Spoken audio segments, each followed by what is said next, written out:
ഇത് വന്നിട്ട് മേബ്ലിൻ ന്യൂയോർക്കിൻ്റെ മോർ ഫോർ മീ എന്ന് പറഞ്ഞൊരു ബ്യൂട്ടിഫുൾ ഷെയ്ഡാണ്. ഇതൊരു ബ്യൂട്ടിഫുൾ ഒരു പീച്ച് ഒരു rose tint colour type of ഷെയ്ഡാണ്. Next one is Swiss beauty's wine blush എന്ന് പറഞ്ഞ ഷെയ്ഡ്. ഇതൊരു ഡാർക്ക് ഷെയ്ഡാണ്. ഇത് ട്രാൻസ്ഫർ പ്രൂഫ് ഒന്നുമല്ല. ഇത് സ്പ്രെഡ് ചെയ്യാൻ എനിക്ക് കുറച്ച് ബുദ്ധിമുട്ട് തോന്നി. അതല്ലാണ്ട് നല്ലൊരു ഷെയ്ഡാണ്.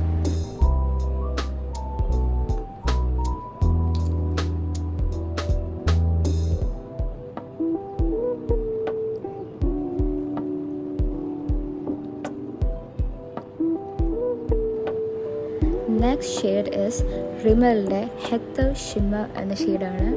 ഇതൊരു ഷിമ്മറി ഷെയ്ഡാണ്. ഇത് നമ്മുടെ ലിപ്സിലിട്ട് കഴിയുമ്പോൾ നല്ലൊരു പിങ്ക് ടിൻറ്റ് വരുന്ന ഒരു ഷെയ്ഡാണ് നമുക്ക് കിട്ടുന്നത്. നല്ല ഗ്ലോയിങ് ആണ് ഇതിടുമ്പോൾ. നെക്സ്റ്റ് വൺ ഇസ് എൻ്റെ ഫേവറേറ്റ് വെസ്റ്റ് സൈഡിൻ്റെ സ്പൈസ് എന്ന് പറഞ്ഞ ഷെയ്ഡാണ്. ഇതൊരു റെഡ് കളർ ഷെയ്ഡാണ്. ഇത് നമ്മുടെ സ്കിന്നിനെ കുറച്ചും കൂടെ ബ്രൈറ്റർ ആക്കുന്ന പോലെ എനിക്ക് എപ്പോഴും ഫീൽ ചെയ്യും. ഓൾ ഡേ നമുക്കിടാൻ പറ്റിയ ഒരു ബെസ്റ്റ് ഷെയ്ഡാണിത്.